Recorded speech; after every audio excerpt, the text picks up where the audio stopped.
Hello everyone, আসসালামু আলাইকুম। Welcome back to my channel Iftihar Rahman Ayra. আজকে বানাবো সুজির হালুয়া। এর জন্য প্রথমে আমি নিয়ে নিচ্ছি কড়াইয়ের মধ্যে গরম দুধ। এরপর আমি দুধটা একটু জাল করে নিব। দুধটা জাল করা হয়ে গেলে আমি নিয়ে নিয়েছি এখানে কিছু পরিমাণে সুজি। এরপর গরম দুধের মধ্যে সুজিগুলো দিয়ে ভালোভাবে নেড়েচেড়ে মিশিয়ে নিব। এরপর এটা 2 মিনিট রান্না করে নিব।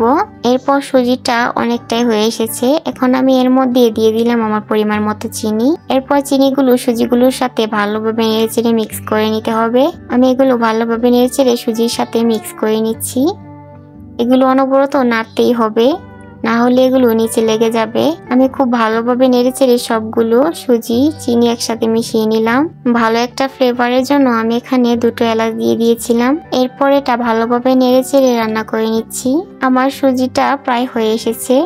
এখন আমি এর মধ্যে দিয়ে দিলাম গুঁড়ো দুধ। গুঁড়ো দুধগুলো এখন সুজির সাথে ভালোভাবে নেড়েচেড়ে মিক্স করে নিতে হবে। আমি ভালোভাবে নেড়েচেড়ে মিক্স করে নিচ্ছি।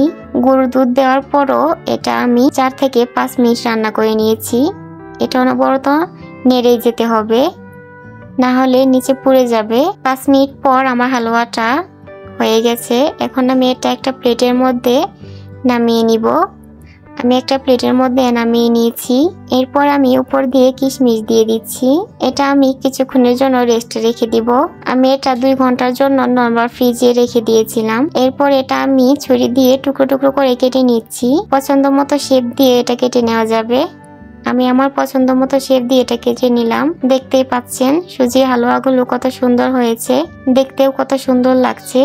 দেখতে যতটা সুন্দর, খেতেও ঠিক ততটাই মজা হয়েছিল। ছোট বড় সকলেরই অনেক পছন্দ। আপনারাও বাসায় একবার বানিয়ে ট্রাই করে দেখতে পারেন, অবশ্যই ভালো লাগবে। আমার ভিডিও যদি ভালো লেগে থাকে অবশ্যই আমার চ্যানেলটি সাবস্ক্রাইব করবেন, লাইক কমেন্ট ও শেয়ার করবেন।